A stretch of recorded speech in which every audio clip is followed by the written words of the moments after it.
time it rains, pennies from heaven. Don't you know each cloud contains pennies from heaven? You'll find your fortune falling all over town. Be sure that your umbrella is upside down. Trade them for... We were talking to Mary and Erling about the Castle Varrich. And they said they thought it might have been used in the 1400s as a dun or a fort. It was also used as a lookout point for Vikings if they were to attack. Its backstory has changed over time, but the castle hasn't changed. I spoke to Charlotte and she said there was no path, and she said the castle hasn't changed much, and she's climbed it with her husband when she was 78, and she thought the castle was used for a lookout tower. Although it's a stunning view from the castle, by the time you see a boat, it's in the Kyle, and it's too late. And there's a reason why the Watch Hill is called the Watch Hill. That's where the lookout was, not several miles inland at Castle Varrich. I found out about Lina. The castle was not like it was now, and it had lots of very muddy paths. She was there as the army built the bridge that you cross to get to the path going to the castle. I spoke to Margaret, and she's never been up the castle. She would really like to, though. We'd all go off up to Castle Varrich. I must have walked up to Castle Varrich 1,000 times, and that was before it was a proper path. Castle's just always been there. It's more or less as it is now, thankfully, because it nearly disappeared a couple of years ago in the storms. And it's just to my generation, it's just a permanent feature. But it's just what we're about. The castle's our badge, almost, our identity. And of course visitors always comment on it because they spot it as soon as they come over the hill. I think Castle Varrich's more a town thing than Melnis. I think so. There weren't many visitors here other than us, so we got to know everybody in the village. And people had said to us, "Oh, I don't know what you want to go up there for, because they'll be that close. They'll all be related, you won't be welcome." And we found just the opposite of that. I live in Tongue, and I have a very good view of the castle out of my window. And also my mum and dad were married there. I was only 3 and I didn't walk up, but I went on my brother's quad bike in a trailer on the back. And I said, "Do you know, I feel really at home here." And Bob said, "Yeah, it's funny, so do I." And I like it here because it's got lots of beaches and I can go out a lot. I don't have a favourite thing, I just like going outside. My home is where I grew up and with all the people around me in Melnis. I like how there's really nice views and there's a lot of landscape and islands around. My home is with my family because we made so much memories with my family and stuff like that. Most of her parents are from Ayrshire, and most of her relatives are from there. And she really likes there, but she also really likes living here. And her job when she used to live here was she would cook in the lodges. She loves to play whist. And always thought of this as home. The ferry house was always home, wherever I was living. And I had always intended when I went away to just be away for work and to come back. When I was growing up, we always knew we'd have to go away. You know, we knew we weren't going to stay in Melnis. Well, my childhood was a very, very happy one, and I was brought up in Lancashire. Where I was born It was right on the edge of where the cotton mills had got to. I used to sit on the front step watching them all come out of the mills, and all the women wore black stockings which were all covered from top to bottom in white cotton, and I used to think, oh, they do look a mess. And they all had clogs on and shawls. I thought it was a good way to be brought up, but you were isolated. You didn't know how. The rest of the world was a mystery to you. So I thought, I knew that as soon as I got a chance, I would be out and away. Probably moved away and in a university, probably in Inverness. The first short time when I went to Dornoch first, and the first couple of months before we got home, I felt homesick then. But after that, when I came home, there was nobody to play football with, or you couldn't go and do what you do when you're away at school. I was never homesick again. My home is probably my house and my family, and in 10 years I'll probably be in a small village about an hour away from my mum and dad.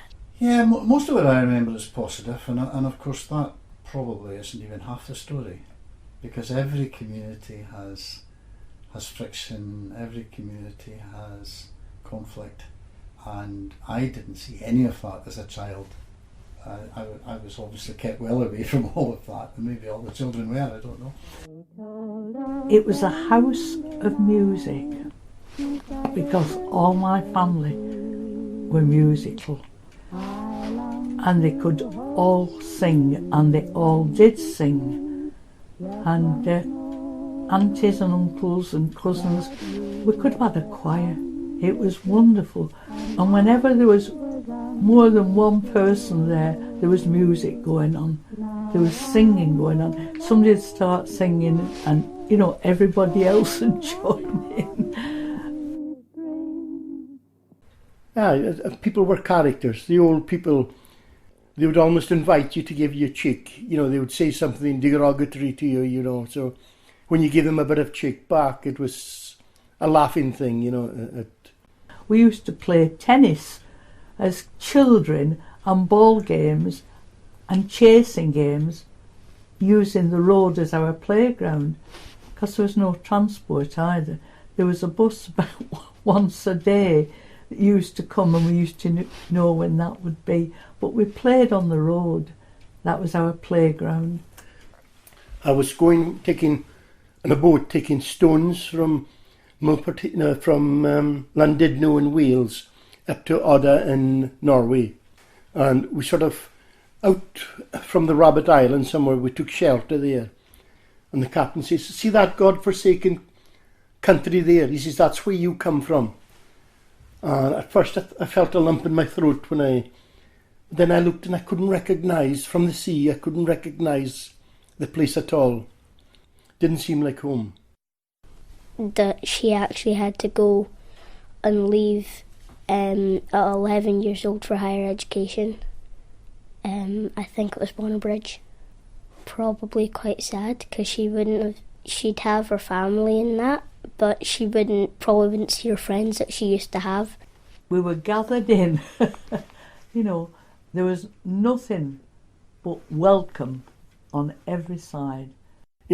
Only once in my life did I ever look, and I'd go round the corner down towards the manse here, and the sun was behind me, and I looked the way the sun was on the hill, and I thought, isn't that beautiful? But I can't remember at any point when I was young, apart from that, looking at the place and thinking it was beautiful. I must have just thought that's the way the world is. I live in Melnis. Well, it's mostly my house and school and my friends. I enjoy being close to beaches and jumping off the pier and that kind of stuff, having easy access to it. But then once I went away and I came back, as you come in the top of town, you always look across at Ben Hujik. It does look magnificent, and then if you look to your left, you look up at Ben Loyal. It was the most welcoming place I've ever been in my life. And I missed the grandchildren. When I came up, I couldn't believe how I missed once you have grandchildren, you realise how much easier it is in life to appreciate them. Whereas when you had your own children, you're trying to get them to do their homework and. Me, Maisie and Girly had a stick race from the bridge, and we all had a different size of stick and dropped it from the other side of the bridge and watched them come out the other side. And Gerlinda won the stick race. Or the grandchildren come up, that's where we go over to the castle. But, they'd be running round it, I don't know what their imaginations were, but, they did like it, Even when we were halfway back, they would run back up to the castle and come down again. But that's young energy. I walked up with some of my cousins and my dad, and we went up, and there was this big rock on the edge, and my cousin dared me to lie on the back of it, and so I did, but I nearly fell off, but luckily I didn't though, because when I was trying to get back up I tripped over a stone and nearly fell off. I climbed up so that I could roll down, even though I hurt my back on a lot of stones. Once I went up with my auntie with her dog, and I walked her up, and then she dragged me all down the path and I couldn't stop her, and I hit my back quite a lot. The dog dragged you down the path, or your auntie? The dog. It was probably when I was 3 and I dressed up as Tinkerbell and walked up it. I mean, up here, most of my life is taken with picking horses and things. Down there, most of my life was with picking horses, but so nothing really has changed that much.